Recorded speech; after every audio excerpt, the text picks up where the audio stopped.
മുഖ്യമന്ത്രിയുടെ തദ്ദേശ റോഡ് പുനരുദ്ധാരണ പദ്ധതിയിൽ ഉൾപ്പെടുത്തി തൃക്കൂർ ഗ്രാമപഞ്ചായത്തിൽ നവീകരിക്കുന്ന KR ബാബു സ്മാരക റോഡിന്റെ നിർമ്മാണോദ്ഘാടനം നടത്തി.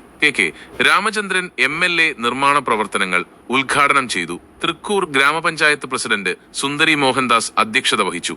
350 മീറ്റർ നീളമുള്ള റോഡ് വശങ്ങൾ കെട്ടി സംരക്ഷിച്ചാണ് ടാർ ചെയ്ത് നവീകരിക്കുന്നത്. ഷട്ടറിന്റെ അവിടെ നിന്നുള്ള തകർന്ന തരിപ്പണായി കിടക്കുന്ന റോഡ് ഞാൻ ഏതെങ്കിലും ഒരു റോഡിന് ആദ്യം കൊടുക്കല്ല ചെയ്ത് ഇവരായിട്ട് ആലോചിച്ചു. നിലവിലുള്ള ഇവിടുത്തെ ഭരണസമിതിയുടെ നേതൃത്വത്തിലുള്ളവരും പൊതുപ്രവർത്തകരുമായിട്ടുള്ള CPM-ന്റെ നേതാക്കന്മാരെ കൂടി ആലോചിച്ചിട്ടാണ് ചെയ്യുന്നത്. ഒരാൾ തന്നെ ഇരുന്ന ഒരു കാര്യം തീരുമാനിക്കല്ല, കൂട്ടായി ആലോചിച്ച്. അപ്പോൾ ആദ്യം അവിടെ കൊടുക്കുക, അത് കഴിഞ്ഞാൽ നമുക്ക് ഇവിടെ കൊടുക്കുക. അതിനിടയിൽ ഏതായാലും രാജ്യ മിനിസ്റ്ററൊക്കെ പോയി കണ്ട് ഫ്ലഡിൻ്റെയൊക്കെ പൈസ തരാമെന്നൊക്കെ പറഞ്ഞു. ഫ്ലഡ് 8 റോഡിനാണ്, 2 റോഡിനും പിന്നെ കിട്ടിയാണ് 10 റോഡിന് കിട്ടിയത്. 10 ലക്ഷം ഉള്ളൂ. ഈ 10 ലക്ഷമൊക്കെ ഇവിടെ വെച്ചിട്ട് എന്ത് ചെയ്യാനാ? നിങ്ങൾ ഈ വീഡിയോ കണ്ടതിന് വളരെ നന്ദി. ഇത് ഇഷ്ടമായെങ്കിൽ താഴെയുള്ള ലൈക്ക് ബട്ടൺ അമർത്തി ഞങ്ങളെ പ്രോത്സാഹിപ്പിക്കാൻ മറക്കരുത്.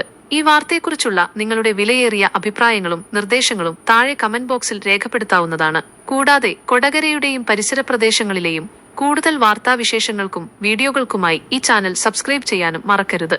നിങ്ങളുടെ പിന്തുണ ഞങ്ങൾക്ക് വിലപ്പെട്ടതാണ്.